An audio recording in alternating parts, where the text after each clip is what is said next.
கழகத்தின் நிரந்தர பொதுச் செயலாளர் வருங்கால முதலமைச்சர் புரட்சி தலைவர் ஐயா எடப்பாடி அவர்களை வணங்கி, இருவரும் தெய்வங்களான புரட்சி தலைவர் எம்ஜிஆர், தமிழக அம்மா அவர்களின் அருளாட்சியோடு இந்த தாய் தமிழகத்திற்கு பணிவோடு சமர்ப்பிக்கிறேன். வெறும் வசீகரத்தை மட்டும் மூலதனமாக்கி முதல்வர் அரியணையிலே அமர்ந்திருக்கின்ற விஜய் அவர்களோடு அடுத்தடுத்து கட்சிகள் கூட்டணி சேர்வதற்கும், அடுத்த கட்சிக்காரர்கள் பதவிக்காக அதிகாரத்திற்காக விஜயோடு சேர்வதற்கும், அதை நியாயப்படுத்துகின்ற வகையிலே தாவேக அமைச்சர்கள் பேசுவதற்கும் கிடைத்திருக்கின்ற ஒரே யூனிவர்சல் லாங்குவேஜ் புரட்சி தமிழர் எடப்பாடியார் அவர்களை திமுக தலைவர் ஸ்டாலின் தேர்தலுக்கு பிறகு முதலமைச்சராக்க முயற்சி செய்தார். அதனால்தான் நாங்கள் அதிமுகவை விட்டு வெளியேறுகிறோம் என்று அதிமுகவிலே ஆண்டு அனுபவித்து இப்போது அமைச்சர் பதவி தேடி செல்லுகிறவர்கள் கற்பனையாக கட்டவிழ்த்து விடுகிற இந்த கதை திட்டமிட்டு பரப்பப்படுகிறதோ என்றுதான் நமக்கு புரிய வருகிறது. அதோடு திமுகவிலிருந்து வெளியேறி இருக்கிற கூட்டணி கட்சிகள் கூறுகிற காரணமும் முழுக்க முழுக்க கற்பனை கலந்த கட்டுக்கதையாக அதே யூனிவர்சல் லாங்குவேஜை தான் திரும்ப திரும்ப அவர்கள் சொல்லி, அதிகாரத்திற்காக அமைச்சர் பதவிக்காக நாங்கள் தாவேகாவுடன் போகவில்லை என்று தாவேகாவின் புதிய உறவிற்கு நியாயம் கற்பிப்பதற்காக அவர்கள் கூறி வருவது, அதுவும் திட்டமிட்டு பரப்பப்படுவதாக நமக்கு தெரிகிறது.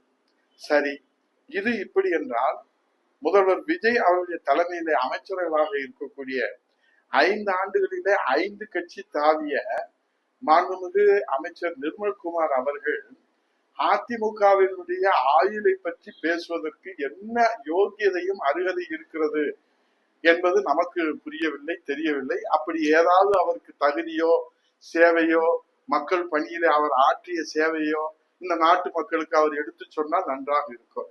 அதோடு 3 ஆண்டுகளிலே 3 கட்சி தாவிய ஆதவ் அர்ஜுனா அவர் ஊதுகிற சங்கும் இதே யூனிவர்சல் லாங்குவேஜ் புரட்சி தமிழர் எடப்பாடியாரை முதல்வராக ஆக்குவதற்கு ஸ்டாலின் முயற்சி செய்தார் என்கிற ஒரு கட்டுக்கதையை அவர்கள் தொடர்ந்து அவிழ்த்து விடுகிறார்கள். ஆகவே இதோடு அமைச்சர்கள் பேசுவதை நிறுத்தி கொள்ள வேண்டும். ஏனென்று சொன்னால் கோடிக்கணக்கான தொண்டர்களுடைய அண்ணா திராவிட முன்னேற்ற கழகத்தின் நம்பகத்தன்மையை, செல்வாக்கை, மக்கள் நன்மதிப்பை, 50 ஆண்டு காலம் செய்த சேவையை பின்னடைவை ஏற்படுத்துகின்ற வகையிலே அதிமுகவின் ஆயுளை நிர்ணயிப்பதற்கு தாவேகாவினுடைய அடிமுடிகளுக்கு, அறவேக்காடு அமைச்சர்களுக்கு என்ன அதிகாரம் இருக்கிறது என்பதை மட்டும் இந்த நாட்டு மக்களுக்கு தெளிவுபடுத்த வேண்டும் என்று கேட்கிறேன். ஏனென்று சொன்னால் அவர்களுக்கு வரலாறு தெரியாது.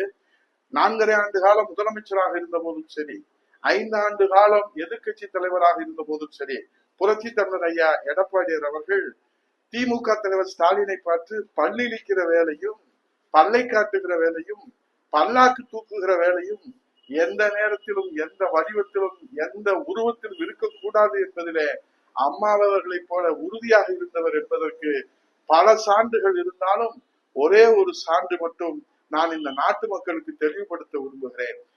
6 தடவை முதலமைச்சராக இருந்த கலைஞர் அவர்கள் இந்த மண்ணை விட்டு மறைந்த போது அவருடைய கட்சிக்காரர்களும் அவருடைய குடும்பத்தார்களும் முதலமைச்சராக கலைஞர் இல்லை, ஆனால் பேரறிஞர் அண்ணா முதலமைச்சராக மெரினாவிலே அடக்கம் செய்யப்பட்டார்.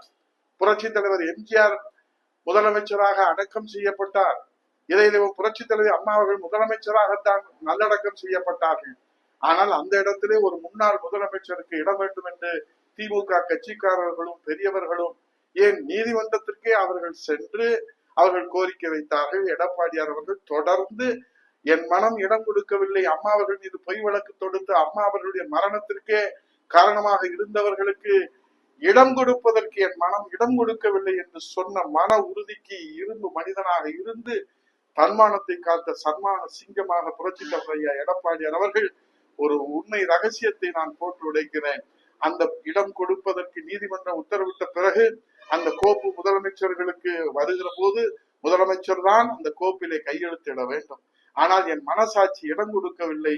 அம்மாவின் வீழ்ச்சிக்கு காரணமான அந்த திமுகவிற்கு நான் மெரினாவிலே இடம் கொடுப்பதற்கு என் மனம் இடம் கொடுக்கவில்லை, இதை வருவாய்த்துறைக்கு திருப்பி அனுப்புங்கள் என்று சொல்லி வருவாய்த்துறைக்கு வந்த கோப்பிலே அன்றைக்கு வருவாய்த்துறை அமைச்சராக இருந்த சாமானிய தொண்டனான இந்த உதயகுமார் கையெழுத்து போட்டு நீதிமன்ற உத்தரவின்படி கலைஞருக்கு மெரினா பீச்சில முன்னாள் முதல்வர் என்கிற அந்த அடையாளத்தோடு இடம் கொடுக்கப்பட்டது. ஆகவே எடுத்த கொள்கையிலே, எடுத்த லட்சியத்திலே, அண்ணா திராவிட முன்னேற்ற கழகத்தை காப்பாற்றுவதிலே 50 ஆண்டு கால பொது வாழ்க்கையில எந்த கட்சிக்கும் மாறாமல் ஒரே கட்சி, ஒரே கொள்கை, ஒரே தலைவர், புரட்சி தலைவர் எம்ஜிஆர், புரட்சி தலைவி அம்மா, இன்றைக்கு புரட்சி தமிழர் ஐயா எடப்பாடியார் என்று ஒரு சாமானிய தொண்டனாக இருந்து தன்னை அர்ப்பணித்து இந்த இயக்கத்தை மீட்டெடுப்பதற்கு ஒரு புறத்திலே உள்கட்சி, ஒரு புறத்திலே எதிர்கட்சி, இன்னொரு புறத்திலே புதிய கட்சி, அத்தனையும் தாண்டிதான் அண்ணா திராவிட முன்னேற்ற கழகம் என்கிற இந்த சாமானியர்களின் கட்சியை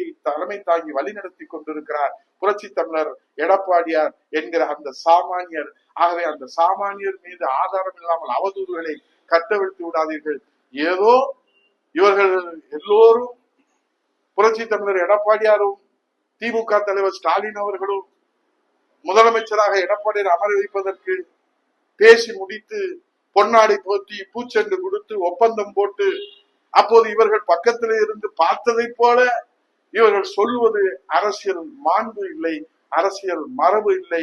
ஆகவே தாவேக்காவில அறவேக்காடு அமைச்சர்களே, இனியும் நீங்கள் ஆள் பிடிக்கிற வேலையை நியாயப்படுத்துவதற்காக இது போன்று முதலமைச்சராக எடப்பாடியாரை திமுக ஆதரவு தர இன்றைக்கு நடவடிக்கை எடுத்தது என்ற கற்பனை கதைகளை கட்டவிழ்த்து விடுவதை நீங்கள் நிறுத்திக் கொள்ள வேண்டும் என்று தாவேக்கா அறவேக்காடு அமைச்சர்களுக்கு எச்சரிக்கை விடுகிறேன்.